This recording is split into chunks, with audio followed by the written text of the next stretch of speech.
See, the devil and Satan have been covered up. Cain was the first murderer in the Genesis. And after he murdered his brother, a mark was put on Cain, because Cain said, every man that sees me will slay me. Well, it don't take but one man to do the job if Cain only represented one man.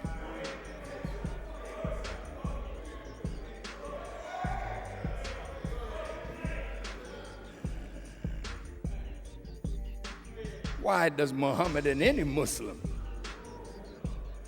murder the devil? See? He put a mark on him, meaning until that day comes when God comes on the scene and reveals Satan, nobody could know who he was. Therefore, he was free to go throughout the earth deceiving the whole planet. Now, then it says, whom the Lord will consume and destroy with the brightness of his coming, and consume him with the word from his mouth. See? When God comes, his duty is to expose the devil and expose himself so that the people can choose. But he's going to be eaten up, Satan, by the power of a word that comes out of the mouth of a messenger that God would send to the people.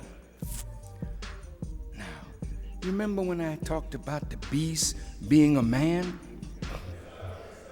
The Honorable Elijah Muhammad said one of the worst names you could give for a human being is to call a human being a beast.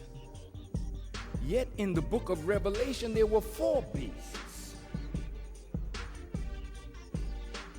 And there was a people that had the mark of the beast in their forehead and in their hands.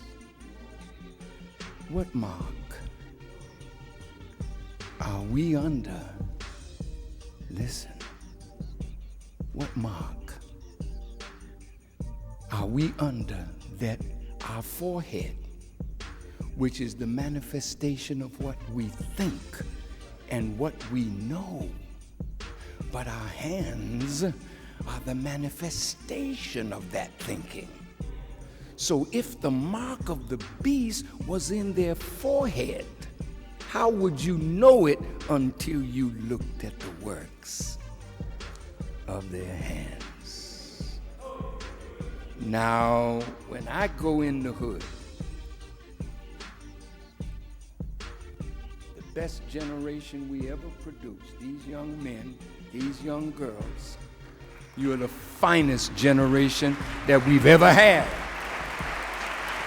And because you are the finest generation is because you are under attack. Now watch how this plays out. See, when you look at Bloods and Crips killing each other, that's the mark of something in their head that's manifested in their hands. Your hands are the doers of your thoughts. Sisters, my young sister, talk to you from the Quran about the devil as he seduced your parents in the garden, pulling off from them their clothing that he might show them their shame.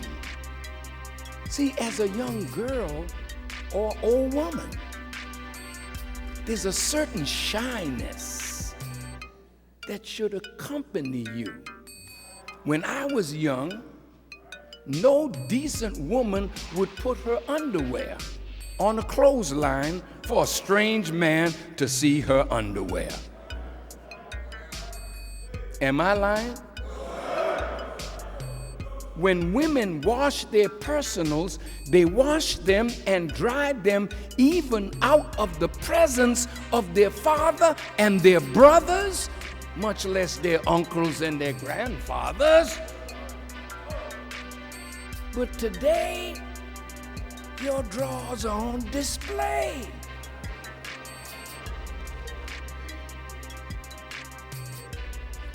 Come on, no, they're serious. You put on some see-through clothes, and naturally we got eyes.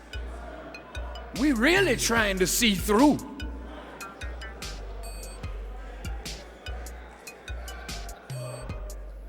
Like the Masonic says when he reached the 32nd degree, I spied Mecca. Said, Lord, I spied the Holy Land. And you want him to find what nature wants you to hide from any man that hasn't made a commitment to you, that he will honor in marriage. So now they don't make pants anymore like they used to make them. They make them hugging your hips with your navel out, exposed, you know. Then you don't even wear a brassiere, you know.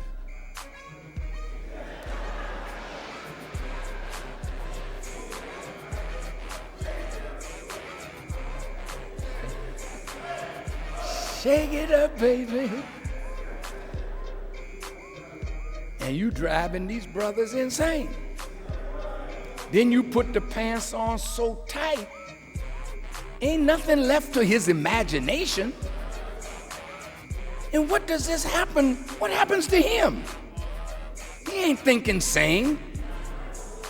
Damn, Joe, did you see that?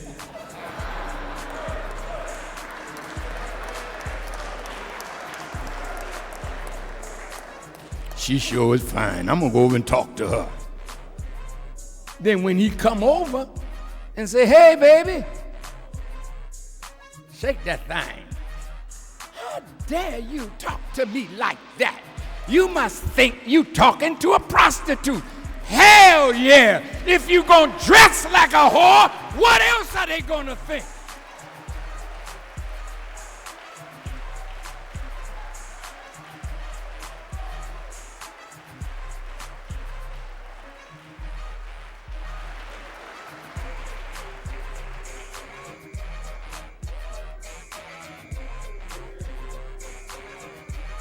Take a little water to cool this down.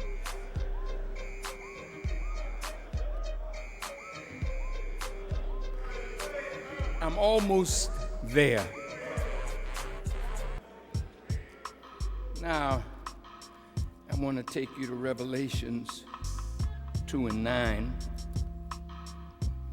because Revelation 2 and 9 is a very central scripture that the enemy is frightened to death that Farrakhan is revealing.